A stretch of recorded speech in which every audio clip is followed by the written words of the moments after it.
नागपूरमधील सावनेर रेल्वे स्टेशनवर सकाळी एक विशेष स्वच्छता अभियान राबविण्यात आले। या उपक्रमात रेल्वे अधिकारी, जवान, विद्यार्थी आणि स्थानिक नागरिकांनी मोठ्या उत्साहाने सहभाग घेतला होता। या कार्यक्रमाच्या माध्यमातून स्वच्छतेचा संदेश देण्यात आला।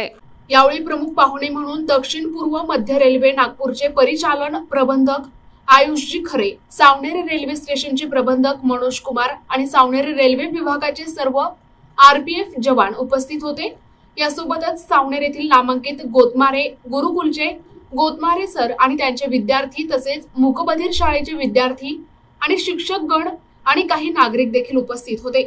या सर्वांनी श्रमदान करत रेल्वे स्टेशन परिसराची स्वच्छता केली, तसेच वृक्षारोपण करून पर्यावरणाचा संदेश दिला। कार्यक्रमाचे आणखी एक वैशिष्ट्य म्हणजे स्वच्छता अभियानावर आधारित पथनाट्य सादर करण्यात आले, ज्यातून उपस्थितांना स्वच्छतेचे महत्त्व पटवून देण्यात आले। अत्यंत उत्साहात आणि मोठ्या आनंदात हा कार्यक्रम पार पडला।